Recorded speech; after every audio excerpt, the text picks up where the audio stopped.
ঠিক আছে, কর কর হাই কর। কি বলবো? হাই কর, তখন আসেনি। একবার মনে বুঝতে পারলাম না কি জানি। তোর মনে একবার করতে পারলাম। হ্যাঁ।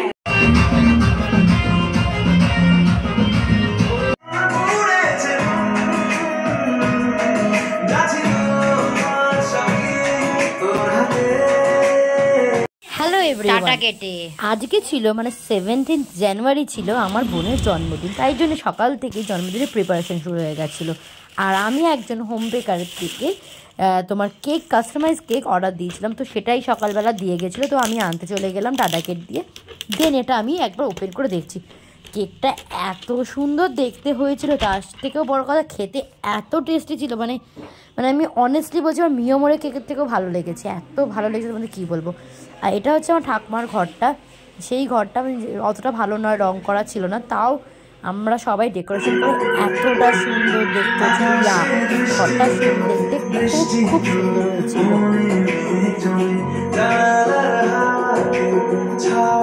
তো এখানে আমরা সবাই মিলে ঘরের ডেকোরেশনটা করছিলাম, বিশাল আলো হয়, মিলেই করেছিল ঘরের ডেকোরেশনটা। আমি বেলুন খোলাতে হেল্প করছিলাম, প্রায় 30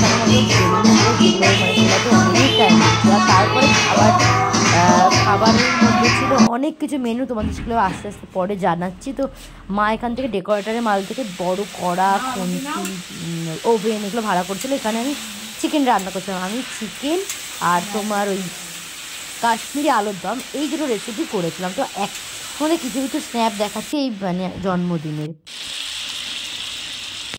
চিকেনের কালারটা এত সুন্দর এসেছিলো আর খেতে এত ভালো হয়েছিল, তোমাদের কি বলবো। মানে চিকেনের কালারটা সুন্দর আসার একটা কারণ আছে, মানে এত ভালো হওয়ার কারণ আমি তোমার ইউটিউবে যেরকম তোমার চিকেনের রেসিপি সেরকম দেখে করিনি। আমি একটা ক্যাটারিং স্টাইলের যে চিকেনের যে রেসিপি হয়, মানে যেটা ক্যাটারিংয়ে করে সম্পূর্ণ অন্যভাবে, একদম চিকেনটাকে ওরকমভাবে কষানো নয়, তো অন্যভাবে আলুর দম আর চিকেনটা করেছিলাম, যেটা খেতে অসাধারণ। আর আলুর দমটা তো প্রেস সবাই করেছে, যদিও আমার চিকেনটাও খুব ভালো লেগেছে। আর এখানে আমার ফ্রাইড রাইসের জন্য রাইসটাকে সিদ্ধ করে নিচ্ছে। তখনও আমরা প্রায় দুপুর থেকে রান্না করতে, মানে 3টে থেকে রান্না করতে বসেছিলাম, আর রান্না করতে করতে প্রায় তোমার সন্ধে হয়ে গেছিলো। তো মা এখানে রাইসটা করে নিয়েছিল। আর এখানে মোটামুটি আমাদের ডেকোরেশনটা কমপ্লিট। তো এটা হচ্ছে সন্ধেবেলা, প্রায় তোমার 7, 7:30, 8টা বাজে। তখন চিকেন পকোড়াগুলো ভেজে নিয়েছিলাম। আর এখানে আমার বোনের সব বন্ধুরা চলে এসেছিল, আর বাড়ির লোকজন আরো অনেকজন ছিল জন্মদিনে।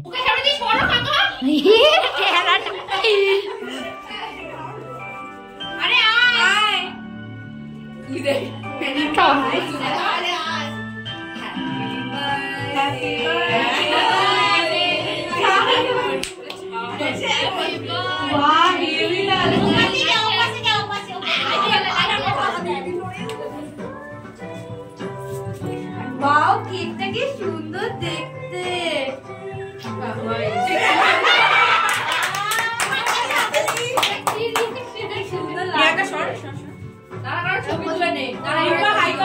কেমন ডেকোরেশন?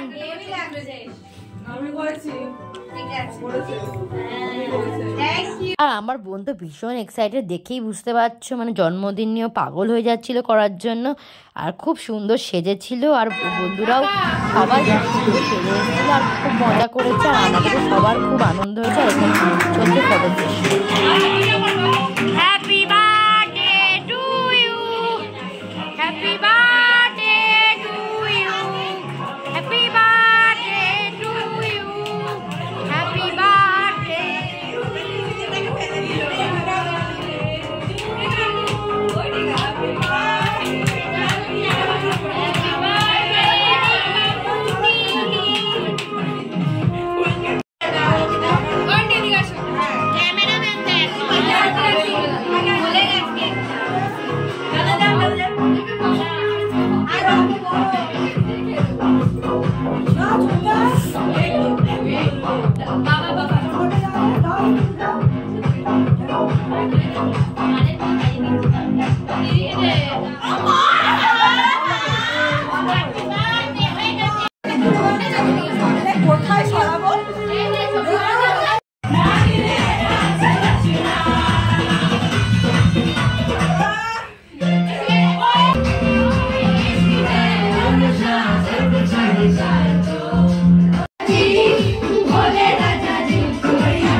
পড়েছিস? দিশা পড়েছিস?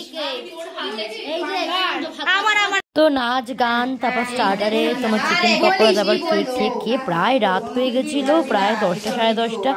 তো আস্তে আস্তে ওর বন্ধুরা যেহেতু প্রায় ভালোই দূরে থাকে, তাদেরকে আগে বসিয়ে দেওয়া হলো প্রথম ব্যাচে।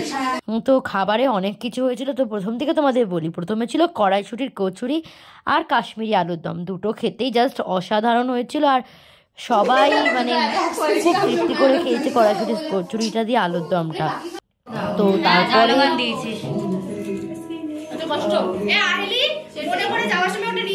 হ্যাঁ, মনে করবি আহেলি। হাই কর। দিদি করেছে।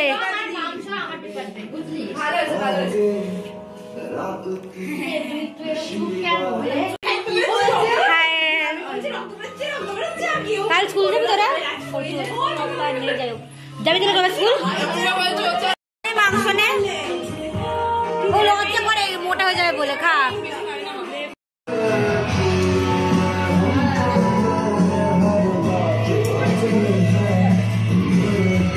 এই প্রমিতা, এর পরের ব্যস্ত খাবি তো? এইটার পরেটাই খাবি? ও তো বাড়ি এখান থেকে এইটু খাবি।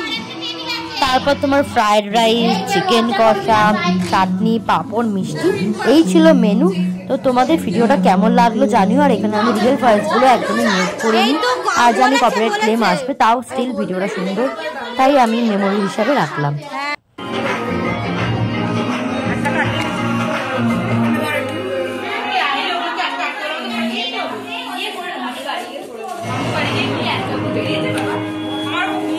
আমি করবো না রে, আমি একটু আজকে রেস্ট নেব। এই ভাই বাড়ি গিয়ে পড়াটা বলিস, মনে করি ইকোনমিক্সটা।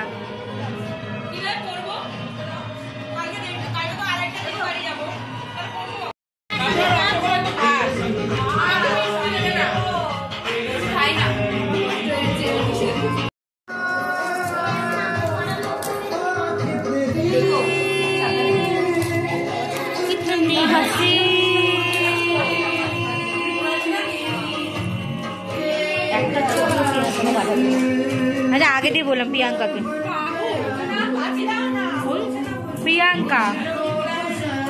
প্রিয়াঙ্কাকে পাঠাবি একটা ছবিও। তোকে পাঠানো হবে না ছবি, আমার ইচ্ছা তাই।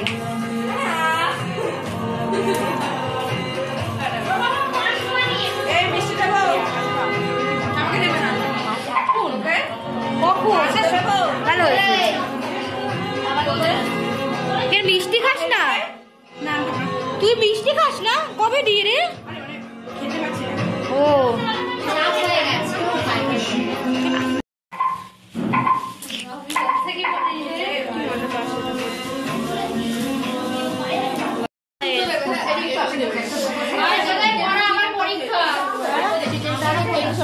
চিকেন আমি খাবো। মা দিয়েছে একটা একটা করে খোল দিচ্ছিলাম বন্ধুদের,